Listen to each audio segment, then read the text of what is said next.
कि अपन ऑक्सीकरण अंक किस तरीके से निकाल सकते हैं, और उसके अंदर मैंने रूल नंबर 1 बताया था, और रूल नंबर 1 के अंदर हमने 3 कंडीशंस बनाई थी, और रूल नंबर 1 जो मैंने बनाया था वो बनाया था सहसंयोजक बंधों के लिए, फॉर कोवलेंट बॉन्ड।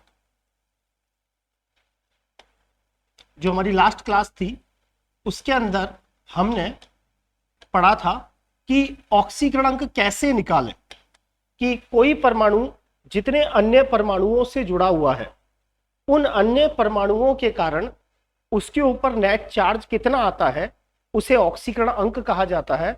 और ऑक्सीकरण अंक निकालने के कई तरीके हैं, जिसके अंदर सबसे पहला जो तरीका है वो है सहसंयोजक बंधों के लिए, सहसंयोजक बॉन्ड के लिए। सहसंयोजक बॉन्ड का मतलब यह है, मान के चलो मैं ये कहूं ए और बी दो परमाणु हैं और उन दोनों की विद्युत ऋणताओं में अंतर है, और ए और बी के बीच में सहसंयोजक बंध बना हुआ है, और मैं कहता हूं कि बी की विद्युत ऋणता ए से ज्यादा है, तो बी क्या करेगा, इन साझे के इलेक्ट्रॉनों को अपनी ओर खींचेगा, उसके कारण ए पर तो चार्ज आएगा +1 और बी पर चार्ज कितना आएगा, -1। यह कंडीशन तब है जब बी की विद्युत ऋणता ए से ज्यादा है और इनके बीच में सिंगल बॉन्ड बना हुआ है। लेकिन अगर ए और बी के बीच में डबल बॉन्ड बना हुआ है तो बी इतना शरीफ नहीं है कि वो इसी बॉन्ड के इलेक्ट्रॉनों को खींचेगा। जब उसकी नीयत खराब होगी तो वो इसके इलेक्ट्रॉनों को भी खींचेगा, और उस चक्कर में ऐसी स्थिति में ए पर तो +2 चार्ज आएगा और बी पर कितना आएगा, -2। इसको समझने के लिए हम कार्बोनिल ग्रुप को देख सकते हैं।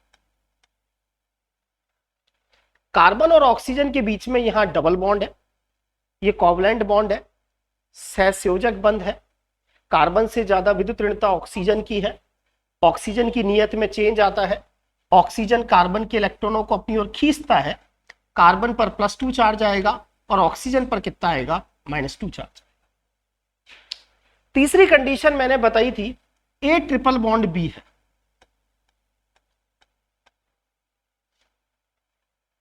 और बी की विद्युत ऋणता ए से ज्यादा है। बी क्या करता है, ए के एक इलेक्ट्रॉन को नहीं, तीनों को ही खींचेगा, तू भी दे तू भी दे तू भी दे, उसके कारण ए पर तो +3 और बी पर कितना आएगा, -3।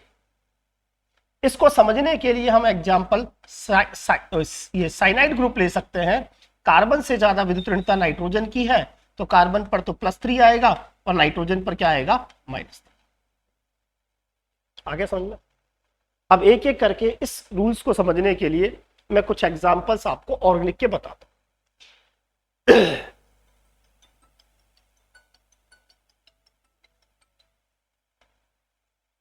एग्जाम्पल नंबर 1, जैसे हमसे पूछा जाए मैथेन में कार्बन परमाणु पर क्या ऑक्सीकरण अंक आएगा।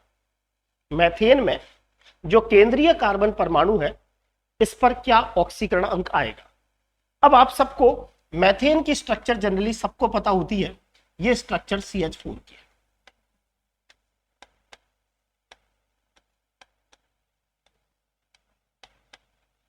समझ में आ गई बात। अब यहां पर हमें यह पता है कि जो कार्बन है इसकी विद्युत ऋणता हाइड्रोजन से ज्यादा है। हाइड्रोजन की विद्युत ऋणता 2.1 है और कार्बन की 2.5 है। अब कार्बन की नीयत खराब होती है तो कार्बन क्या कहता है, कार्बन इस हाइड्रोजन से कहता है कि तू तेरे इलेक्ट्रॉन दे, ये कहता है ले जा, तो +1 और इस पर आएगा -1। अब कार्बन की जब एक बार नीयत खराब हो गई तो ये जितने भी बॉन्ड जुड़े हुए हैं उन सबसे ही इलेक्ट्रॉन खींचता है, इससे भी खींचता है, इससे भी खींचता है, इससे भी खींचता है। ये कहता है दे दे, कार्बन इस हाइड्रोजन से खींचता है तो +1 -1, कार्बन इस हाइड्रोजन से खींचता है तो +1 -1, कार्बन इस हाइड्रोजन से खींचता है तो +1 -1, कार्बन इस हाइड्रोजन से खींचता है तो +1 -1। तो नेट इस कार्बन के ऊपर अगर हम ऑक्सीकरण अंक देखें तो बोलो कितना आ जाएगा, -4 आ जाएगा। नेट अगर आप देखें तो इस कार्बन के ऊपर जो ऑक्सीकरण अंक आएगा वो कितना आएगा, -4 आएगा। आपसे पूछा जाए जो मैथेन अणु है उसमें हाइड्रोजन पर +1, हाइड्रोजन पर +1, हाइड्रोजन पर +1, हाइड्रोजन पर +1। कार्बन की नीयत खराब है, हाइड्रोजन तू भी दे, तू भी दे, तू भी दे, तू भी दे। क्योंकि यही तो होता है, जैसे कोई व्यक्ति एक बार चोरी करने लग जाता है तो वो क्या, वो किसी को ही नहीं छोड़ता, जो भी उससे जुड़े हुए रहते। तो बस वही चीज तो है कि मैं तुझको भी नहीं छोड़ूंगा, मैं तुझको भी नहीं छोड़ूंगा, तू भी दे, तू भी दे। +1 -1 +1 -1 +1 -1 +1 -1। तो प्रत्येक हाइड्रोजन पर तो +1 +1 +1, और कार्बन पर कितना है -4। मैं नहीं जोड़ूंगा ऐसे, बोले 7 बजे आ जाना, नहीं तो कल जुड़ेगा। Example 2, ethane.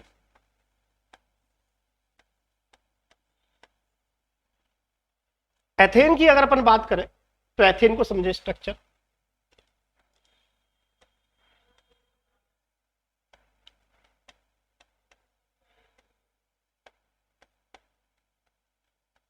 ये एथेन की स्ट्रक्चर,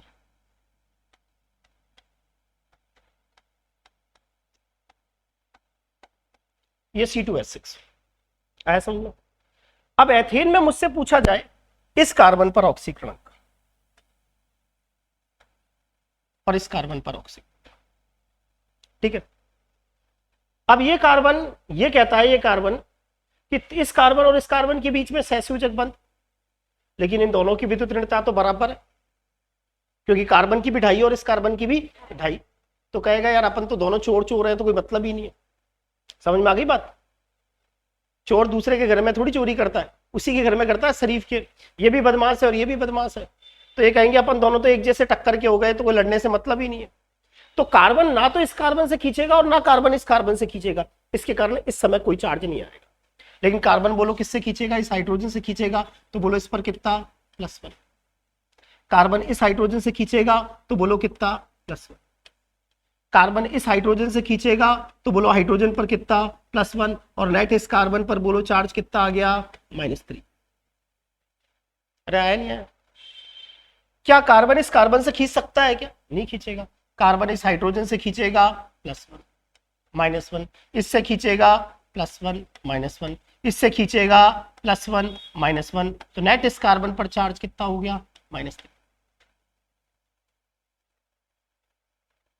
समझ में आ गया? आया नहीं आया? तीसरे एग्जाम्पल की हम बात करें।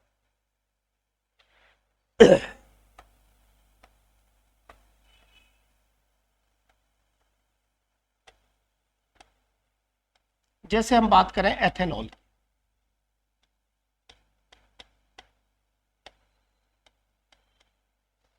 ठीक है। एक बार मैं स्ट्रक्चर बना देता हूं, फिर कार्बन पे देखेंगे, हाइड्रोजन पे देखेंगे, ऑक्सीजन पे देखेंगे, सब पे देखेंगे। Ethanol, carbon, carbon, oxygen, hydrogen. Carbon की वैलेंसी 4,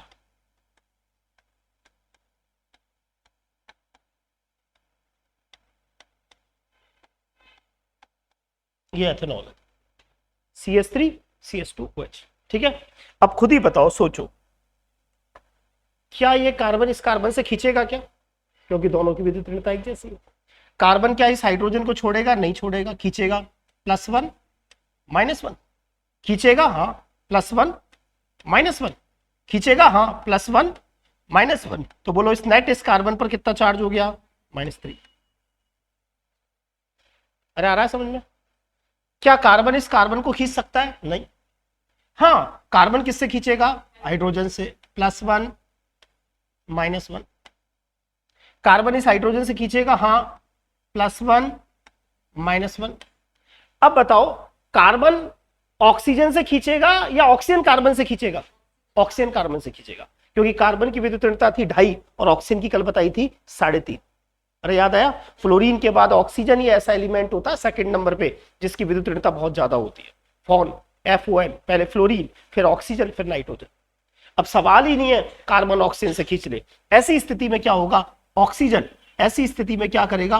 ऑक्सीजन इससे खींचेगा, तो इस ऑक्सीजन पर तो चार्ज आएगा -1, और इस कार्बन पर बोलो चार्ज कितना आएगा +1। आ रहा है समझ में? ऐसी स्थिति में ये इस पर आया चार्ज +1, इस बॉन्ड के कारण आया +1, इस बॉन्ड के कारण आया -1, इस बॉन्ड के कारण आया -1, नेट कितना रह गया इस कार्बन के ऊपर चार्ज -1। अरे आया क्या समझ में?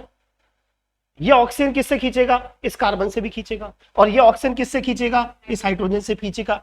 इस सिंगल बॉन्ड के कारण इस पर +1, इस पर -1, इस बॉन्ड के कारण कार्बन पर +1, ऑक्सीजन पर -1, नेट इस ऑक्सीजन पर चार्ज बोलो कितना हो गया, -2। समझ में आ गया?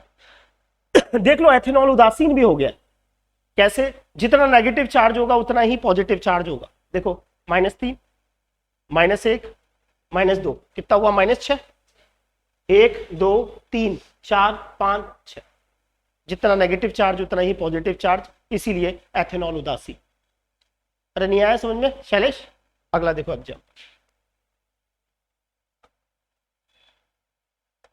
Example number 4। जैसे मैं एसिड एल्डिहाइड की बात करूं,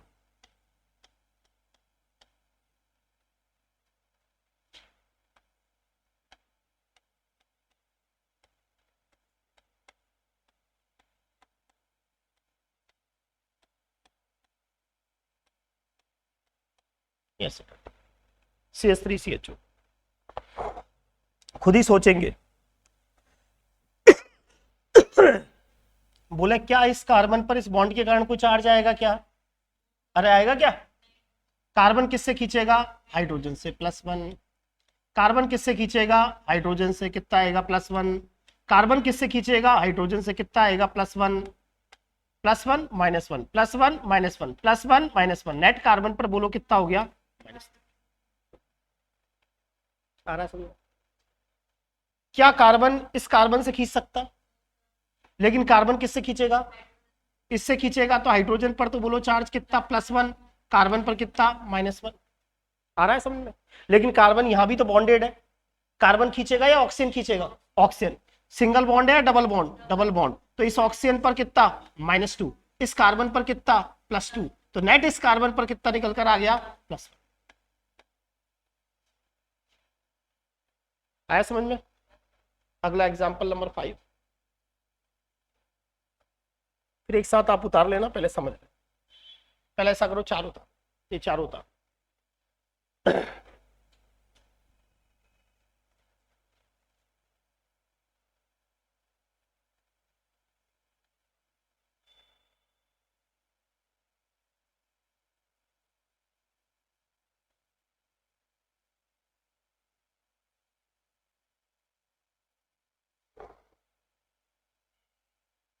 दिख रहा है बोर्ड पे, दिख रहा है ना? एक एक करके उतार।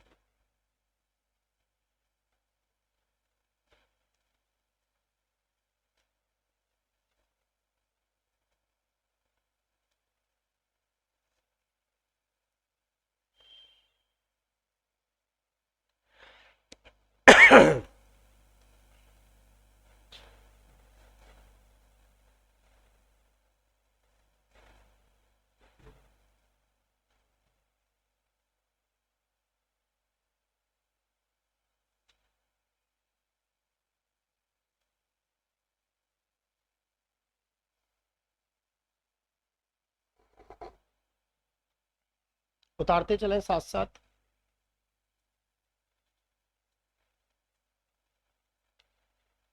समझ में आ गया रूल नंबर 1? और कैसे अप्लाई होता है रूल नंबर 1? ऐसे अप्लाई होता है।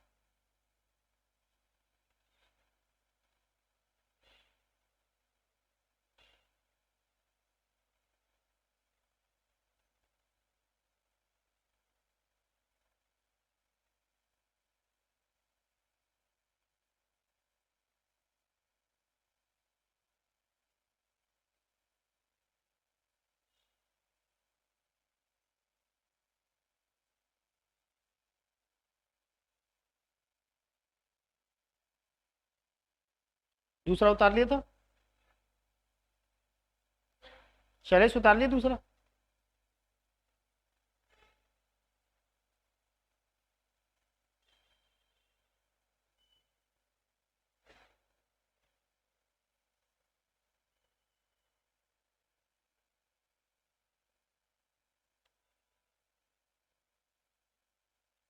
वो तो क्या लिख, एक बार समझोगे ना तो अपने आप समझ में आ जाएगा, ये तो समझाने के लिए केवल, फिर आप अपने आप समझ में आने लग जाएगा।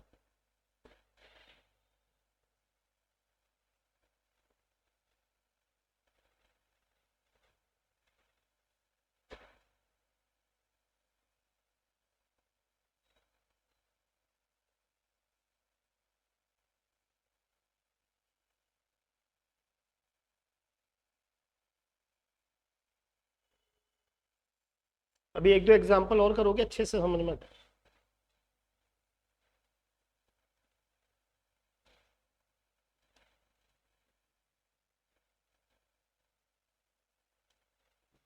जैसे देखें अगला एग्जाम्पल, बता लिया यहां तक।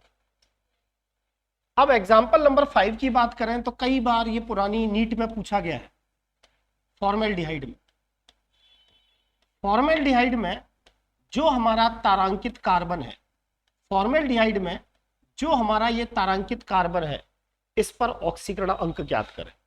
फॉर्मेल्डिहाइड में जो तारांकित कार्बन है, इस पर ऑक्सीकरण अंक ज्ञात करें। तो आराम से सोचेंगे। सबसे पहले हमें पता है कार्बन की विद्युत ऋणता हाइड्रोजन से ज्यादा। अरे हाँ या ना? हाइड्रोजन पर बोलो चार्ज कितना आएगा, +1। कार्बन पर इस बॉन्ड के कारण कितना आ गया, -1 आ गया।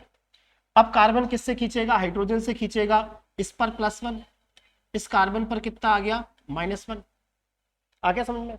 अब बोलो कार्बन ऑक्सीजन से खींचेगा या ऑक्सीजन कार्बन से खींचेगा, ऑक्सीजन कार्बन से खींचेगा। यहाँ डबल बॉन्ड है तो इस ऑक्सीजन पर कितना आएगा, -2, और इस कार्बन पर कितना आएगा, +2। आया समझ में। अब नेट करो, +2 और -2 सबको जोड़ोगे, +2 और -2 कितना हुआ, 0। तो इसका मतलब फॉर्मेल्डिहाइड में जो ये तारांकित कार्बन है, तारांकित कार्बन, उस पर ऑक्सीकरण अंक 0।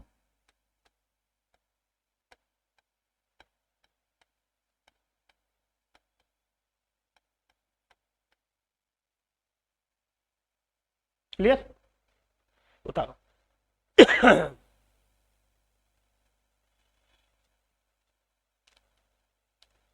चला गया।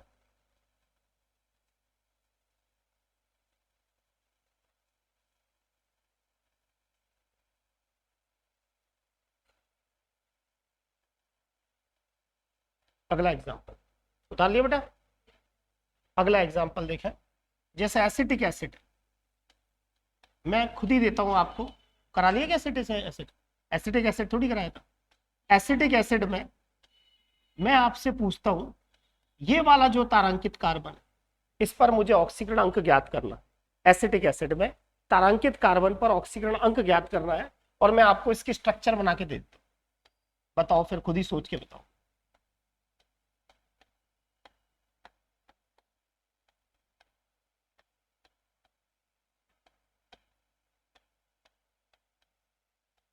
सोच के बताओ।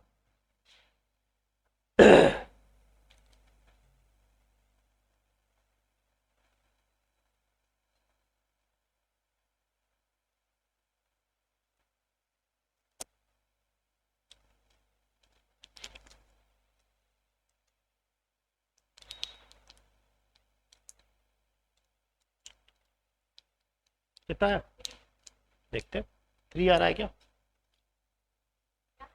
3 आ रहा है, देखते हैं। देना बेटा, पानी की बोतल देना बेटा। कितना आया बेटा? 3 आया सबका, देख।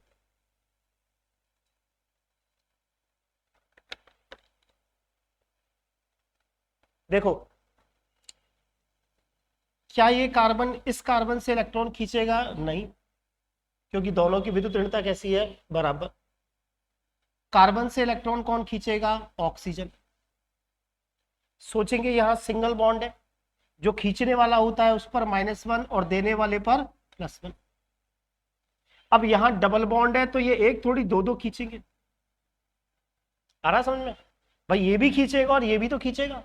सिंगल बॉन्ड के कारण +1 -1, लेकिन यहां तो डबल बॉन्ड है, तो इस पर +2 और इस पर कितना होगा, -2। तो नेट इस कार्बन पर जो ऑक्सीकरण अंक आएगा वो आपका 2 रे कितना आ गया।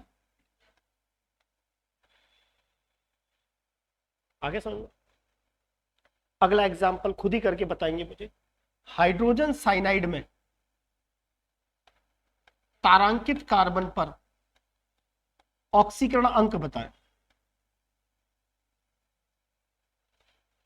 हाइड्रोजन साइनाइड में तारांकित कार्बन पर ऑक्सीकरण अंक बताएं।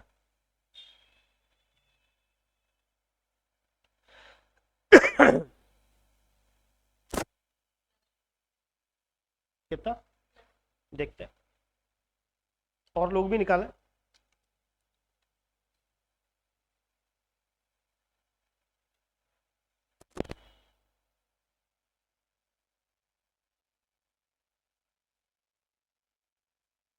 बोलू?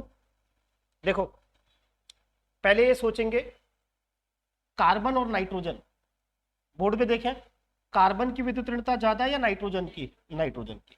तो सोचो कार्बन से नाइट्रोजन खींचेगा, सिंगल बॉन्ड, डबल बॉन्ड या triple bond? Triple bond. Single bond तो +1 -1, डबल बॉन्ड तो +2 -2, ट्रिपल बॉन्ड है तो इस पर तो +3 और इस पर -3। यहां तक का काम खत्म हुआ। लेकिन जो कार्बन है वो नाइट्रोजन को तो इलेक्ट्रॉन दे रहा है, लेकिन हाइड्रोजन से इलेक्ट्रॉन क्या कर रहा है? खींच रहा है। तो हाइड्रोजन पर बोलो कितना? +1, और इस कार्बन पर कितना? -1। आ रहा समझ में? +3 में से -1 चला गया तो नेट बोलो चार्ज कितना है? +2। तो मेरे हिसाब से जो सहसंयोजक बंध का नियम है वो आपके समझ में आ गया। अब लिखे रूल नंबर 2 उप सहसंयोजक बंध के लिए। ये फर्स्ट ग्रेड की पहले बेसिक है, मैं 8-10 दिन बेसिक पढ़ाता हूँ जिससे आपका एक बार बेस तैयार हो जाए, और उसके बाद फिर अपन फिजिकल स्टार्ट करेंगे। सबसे पहले फिजिकल लेता हूँ। सेकेंड ग्रेड लैब असिस्टेंट, उसके अंदर पहले इनऑर्निक लेता हूँ और इसमें पहले फिजिकल लेते हैं और फिर ऑर्निक लेते हैं। चले चले आगे। अब रूल नंबर 2 है उप सहसंयोजक बंध के लिए। Rule number 2 for covalent bond.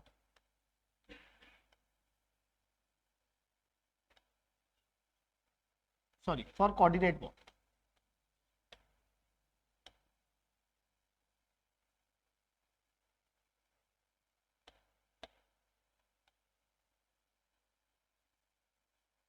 उप सहसंयोजक बंध, ठीक है।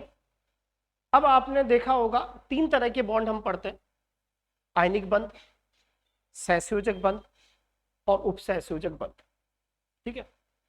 अब उपसहसंयोजक बंध अगर आप सबने देखा होगा तो जैसे 2 परमाणु है ए और ए, इनके बीच में इस तरीके का एक उपसहसंयोजक बंध होता है, पढ़ा है ना? जो देता है इलेक्ट्रॉन उसे बोलते हैं दाता, और जो लेता है उसे बोलते हैं ग्राही, ठीक है। उपसहसंयोजक बंध में क्या होता है, जैसे ए और बी परमाणु है, इनमें उपसहसंयोजक बंध बन रहा है, तो उपसहसंयोजक बंध में क्या होता है? दोनों इलेक्ट्रॉन एक ही परमाणु देता है। सहसंयोजक बंध में तो क्या होता है? साझा होता है, तू एक दे, तू एक दे, हम दोनों इलेक्ट्रॉन का साझा कर लेंगे और बॉन्ड बना लेंगे। उपसहसंयोजक बंध में क्या होता है? जो दोनों इलेक्ट्रॉन है वो एक ही परमाणु देता है, लेकिन अधिकार दोनों का होता है। जैसे मैंने आपको बताया ये दीवार है ना, दीवार ये हमने बनवाई है, पैसे मेरे लगे, लेकिन पड़ोसी कहता है मेरी दीवार है, और मैं भी कहता हूं मेरी दीवार है। उसी तरीके से उपसहसंयोजक बंध में 2 चीजें होती है, दाता और ग्राही। ग्राही के पास तो कुछ ही नहीं है, ये तो खाली है बिल्कुल, और दाता मालदार है। तो दोनों इलेक्ट्रॉन दाता देता है और अधिकार किसका होता है? ग्राही का होता है, क्योंकि यहां 2 इलेक्ट्रॉन दिए जा रहे हैं, इसीलिए ए पर चार्ज आएगा +2 और ग्राही पर कितना आता है? समझ में आया? सहसंयोजक बंध में तो जब सिंगल बॉन्ड बना था तो जो देता है +1 और जो लेता है वो -1, लेकिन जब उपसहसंयोजक बंध समान विद्युतऋणी परमाणुओं के बीच में बने हो तो उस स्थिति में दाता के ऊपर चार्ज +2 होगा और ग्राही पर चार्ज कितना होगा? -2। रीजन समझ में आ गया कि उपसहसंयोजक बंध में दोनों इलेक्ट्रॉन जो देता है वो एक ही परमाणु देता है, दूसरे के पास तो कुछ नहीं, खाली है वो तो। आया समझ? ये जो केस नंबर 1 है, केस नंबर 1, इसमें हम ये देख रहे हैं कि उपसहसंयोजक बंध जिन परमाणुओं के बीच में बना है उन दोनों की विद्युत ऋणता बराबर है, ये भी ए है और ये भी ए है। दूसरे केस में क्या है? ए और बी है,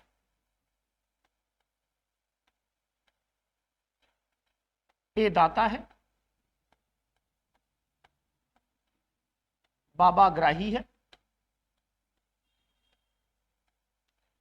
और केस सेकंड में बी की विद्युत ऋणता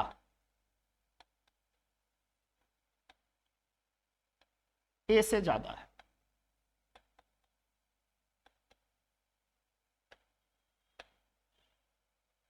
जो लेने वाला है आजा आजा उसकी विद्युत ऋणता ज्यादा है, तब तो कोई दिक्कत ही नहीं है। देने वाले पर चार्ज तो आपको पता है हमेशा +2 होगा, और लेने वाले पर कितना होता है -2। समझ में आ गया केस 2, यह है केस 2।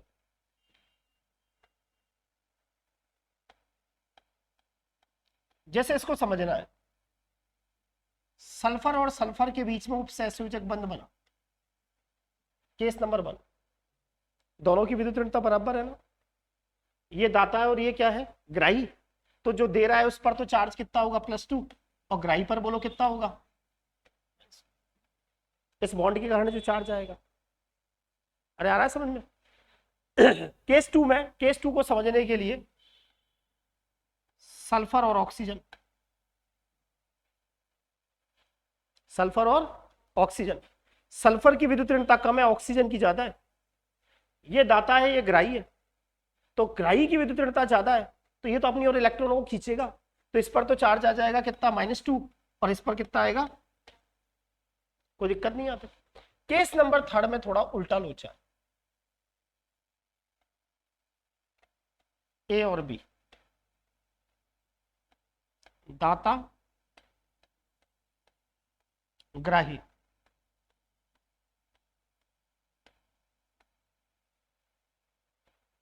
इसमें क्या है, अगर ए की विद्युत ऋणता बी से ज्यादा है,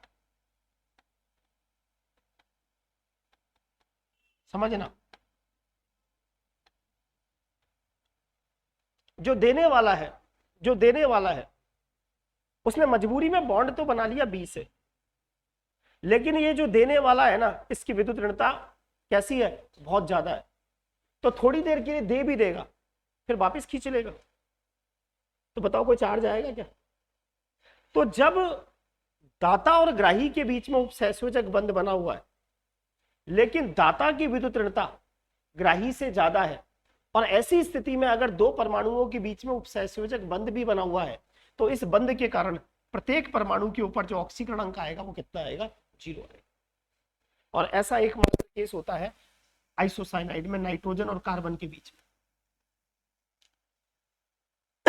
आइसोसाइनाइड में नाइट्रोजन और कार्बन के बीच में उपसहसंयोजक बंध बना हुआ है, अरे हाँ या ना, लेकिन देने वाले की जो विद्युत ऋणता है, कार्बन से ज्यादा विद्युत ऋणता किसकी है, नाइट्रोजन की, जो दे रहा है उसकी विद्युत ऋणता ज्यादा है, तो इसीलिए नाइट्रोजन और कार्बन के बीच में जब उपसहसंयोजक बंध बनेगा, तो इस उपसहसंयोजक बंध के कारण प्रत्येक परमाणु के ऊपर जो ऑक्सीकरण अंक आएगा वो कितना आएगा, 0 मैं कहूंगा इस बॉन्ड के कारण ना इस पर चार्ज आएगा और ना ही इस पर चार्ज। एक बार उतार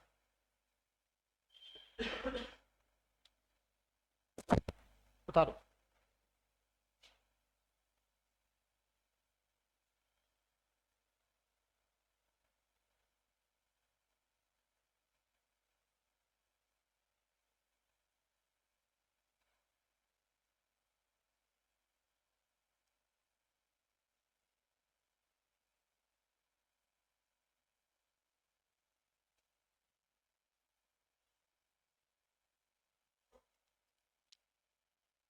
लिख लो बेटा उपसहसंयोजक बंध, लिख यही रूल्स लिख रहे हैं, बस यही होता है, दाताग्राही दाताग्राही दाताग्राही। अभी अपन अप्लाई करेंगे तो समझ में आ जाए।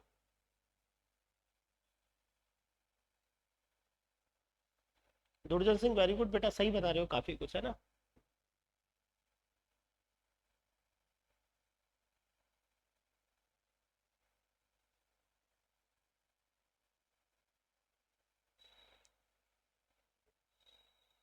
आपके समझ में आ रहा है लाइव में बेटा दुर्जन सिंह जी? आपके चैट पे लिख दो बेटा, आ रहा है तो समझ में, है ना।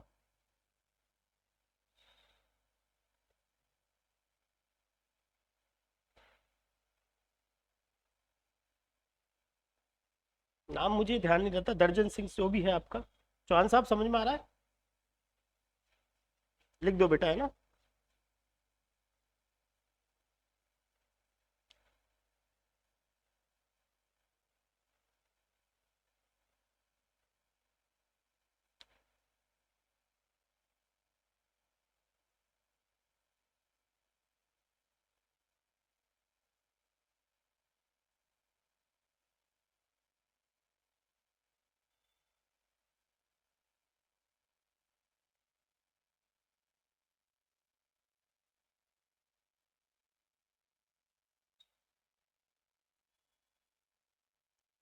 चलें बेटा आगे।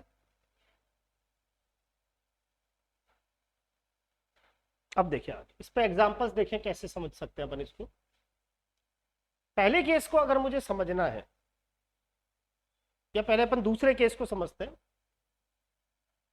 जैसे सल्फ्यूरिक एसिड की स्ट्रक्चर है, वैसे क्या है देखिए, ये सब बेसिक तैयार हो रहा है, फर्स्ट ग्रेड से इनका कोई लेना देना नहीं होता, लेकिन इस बार 2 क्वेश्चन आए थे फर्स्ट ग्रेड में, इसलिए ये सारी चीजें आनी चाहिए। सल्फ्यूरिक एसिड का एक बार मैं आपको स्ट्रक्चर बना देता हूं, फिर हम अप्लाई करेंगे इन रूल्स को। ये पुरानी राजस्थान बोर्ड की बुक की स्ट्रक्चर है H2SO4, आजकल तो ये बनाते ही नहीं, लेकिन हम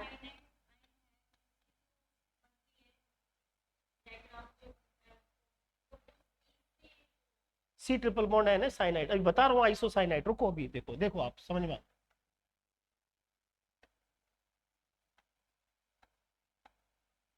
ये स्ट्रक्चर H2SO4 की है, पुरानी स्ट्रक्चर है, पुरानी हमारी 11th की बुकों में लगी रहती थी। इस H2SO4 में हमसे पूछा जा रहा है कि आप इस सल्फर पर ऑक्सीकरण अंक ज्ञात करें। सबसे पहले हम सल्फर को देखेंगे ये किस किस से बंधा हुआ है। ऑक्सीजन से, ऑक्सीजन से, ऑक्सीजन से, ऑक्सीजन से। यहां सहसंयोजक बंध है, यहां सहसंयोजक बंध है, यहां उपसहसंयोजक बंध है, यहां उपसहसंयोजक बंध है। तो सबसे पहले हम सहसंयोजक बंध के नियम लगा रहे हैं। हमें पता है सल्फर और ऑक्सीजन में ऑक्सीजन की विद्युत ऋणता ज्यादा है, ऑक्सीजन सल्फर से इलेक्ट्रॉनों को खींचेगा, इसके कारण इस पर चार्ज +1। क्लियर? सल्फर को ऑक्सीजन परेशान करेगा, क्योंकि फ्लोरीन के बाद ऑक्सीजन की विद्युत ऋणता सबसे ज्यादा है, फ्लोरीन 4 है, ऑक्सीजन 3.5। कहेगा दे भाई दे, तो इस सल्फर पर भी चार्ज कितना आ गया, यहां तक हो गया क्लियर? अब तक सल्फर पर +2 चार्ज आ चुका है। अब सल्फर और ऑक्सीजन के बीच में उपसहसंयोजक बंध है, उपसहसंयोजक बंध के कारण जो दाता है उस पर +2 और ग्राही पर -2, दाता पर +2, ग्राही पर -2। और सल्फर और ऑक्सीजन में मुझे पता है सल्फर से ज्यादा विद्युत ऋणता किसकी है, ऑक्सीजन की।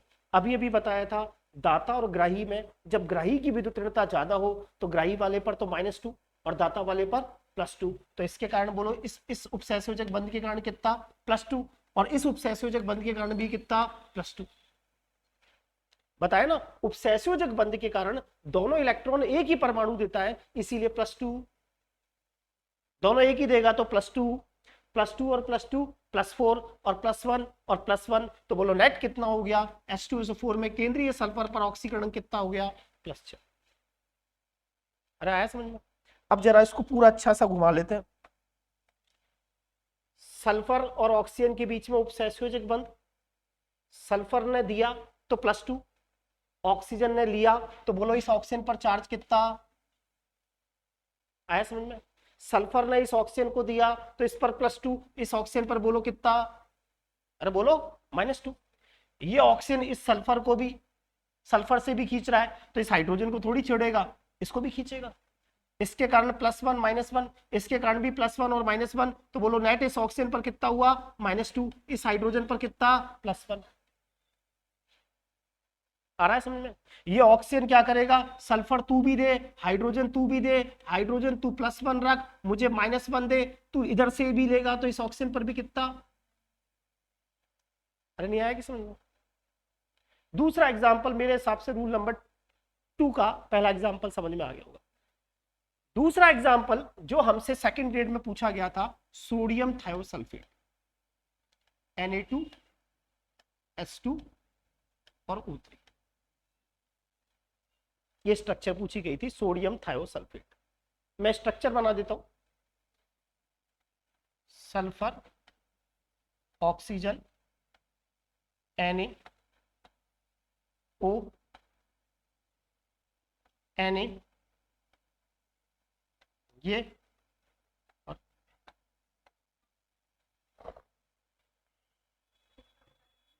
केंद्रीय सल्फर पर। कई बुकों में डबल बॉन्ड वो लगा रहता है और कईयों में ही लगा रहता है। अब देखो सुनो वापिस, देखो इधर सल्फर सिंगल बॉन्ड से जुड़ा, सल्फर सिंगल बॉन्ड से जुड़ा, इधर उपसहसंयोजक बंध से जुड़ा, इधर उपसहसंयोजक बंध से जुड़ा। आ रहा है समझ में? यहां सिंगल बॉन्ड है, तो इस सिंगल बॉन्ड के कारण सल्फर से इलेक्ट्रॉन कौन खींचेगा? ऑक्सीजन, तो यहां पर आया प्लस। इस सल्फर से इलेक्ट्रॉन कौन खींचेगा? ऑक्सीजन, कितना आया? प्लस। आ रहा है समझ में? अब ये भी बताया था उपसहसंयोजक बंध समान परमाणुओं के बीच में बने, तो दाता वाले पर चार्ज बोलो कितना? +2, ग्राही वाले पर -2।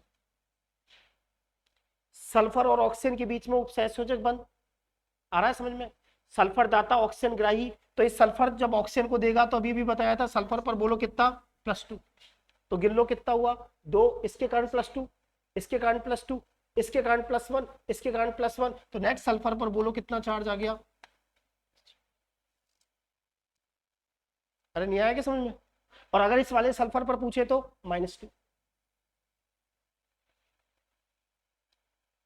लास्ट एक और एग्जांपल देखिए, उतार लेना एक लास्ट एग्जांपल और।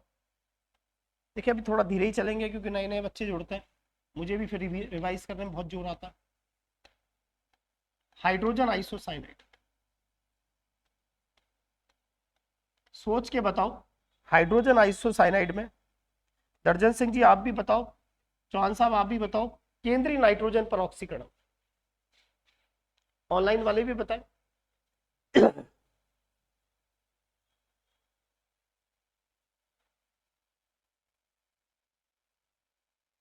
पूरा दिमाग लगा देना, समझ में आ जाएगा।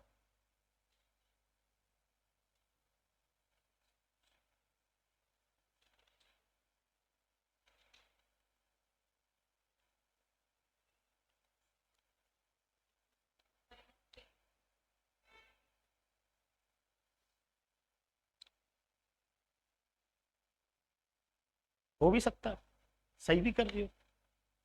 पहले चेक करते हैं सबका। बताएं भाई क्या आंसर आ रहा है, चेक करें। देखो देखो इधर, ये नाइट्रोजन, पहले सहसंयोजक बंधों को निपटा लेते हैं। ये नाइट्रोजन इस हाइड्रोजन से खींचेगा, तो इस पे +1 और इस पे -1, चलो काम खत्म हुआ। अब नाइट्रोजन इस कार्बन का पीछा भी नहीं छोड़ेगा, क्योंकि कार्बन और नाइट्रोजन के बीच में 2 सहसंयोजक बंध है, तो इस पर +2 और इस पर, आगे समझ में? नाइट्रोजन और कार्बन के बीच में जब उपसहसंयोजक बंध होता है, तो इस उपसहसंयोजक बंध के कारण नाइट्रोजन पर भी चार्ज 0 और कार्बन पर भी चार्ज 0। इसीलिए जो केंद्रीय नाइट्रोजन है उसके ऊपर ऑक्सीडेशन नंबर नेट कितना आया? -3। अरे आया क्या समझ में? अब कार्बन और नाइट्रोजन के बीच में डबल बॉन्ड है, कार्बन दोनों इलेक्ट्रॉन नाइट्रोजन को दे रहा है, तो इस कार्बन पर बोलो चार्ज कितना आएगा? +2, क्योंकि इस उपसहसंयोजक बंध के कारण कोई भी चार्ज नहीं आएगा, अभी भी बताया था रूल, एनसी वाला रूल। अब हाइड्रोजन पर बोलो चार्ज इस समय कितना रहेगा? +1। आगे समझ में?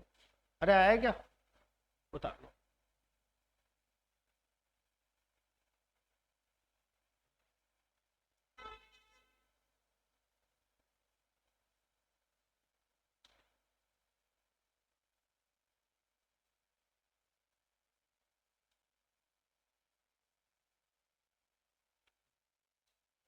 क्या लिखा आपने दर्जन सिंह जी, कितना है आंसर आपके?